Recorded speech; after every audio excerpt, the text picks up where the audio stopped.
wonder how you think about an opponent that had to play late, they win an emotional game, just kind of what their situation might be coming in the very next night. And I'm not sure if they got here smoothly or had travel issues or what.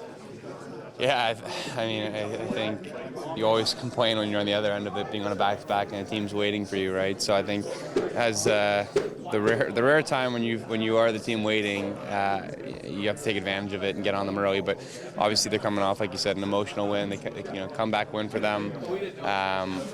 So they're going to be excited. The break's right around the corner, so we have to be ready and prepared for it. You've seen your team configured with McDavid and Draisaitl together. You've had it configured where they're not. Is there a difference in the 5-on-5 game when they are and when they aren't at times? Like, do you notice a difference in the way the team plays when those two are together or not?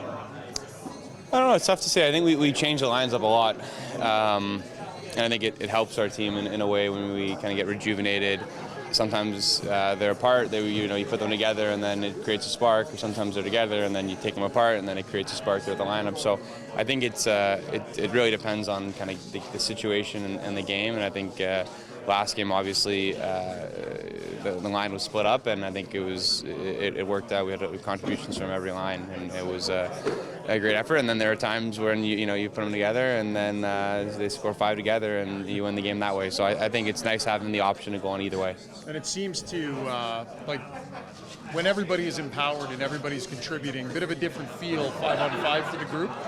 Yeah, I think so. I think whether they're together or not, I think there's no excuse why everybody can't be contributing, right? I think there have been games where they've been together and everybody's been contributing, and then games when they're separate and everybody's been contributing. So I don't think it's kind of like if they're together, it's like, okay, well, we all have to sit back and let them do their thing, you don't right? feel like people take their foot off the gas at all or anything? No, I think. I hope not. Right? I think. Like I said, it's interesting because there are times when you need the spark and they're together, and then there are times when the spark goes the other way when they're filtered through the lineup, right?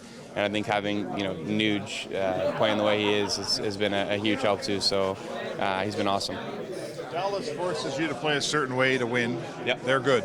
Yep. And there's a lot of battles all over the rink, and they're good at them, and you got to be better to beat them, and you guys work. Right. Is that the way you're trying to play every night, or do you need that opponent to bring that out of your team?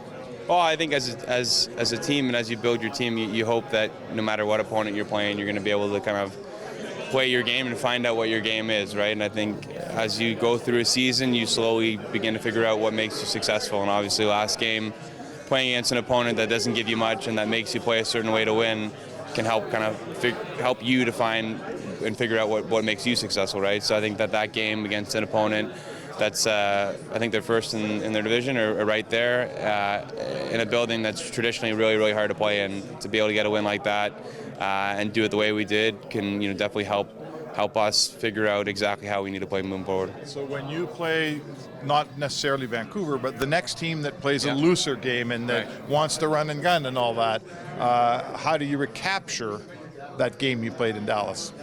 I think it comes down to the group in the locker room, right? I think, it's interesting because everybody will say the right things. You always talk about it. Hey, we need to play the certain way, right? But it's different, than going out there and doing it. So until you go out there and do it, there's no answer, right? There's no how button. It's going out there and doing it every single day and every single game. And you hope that as you progress in the season, your group figures that out.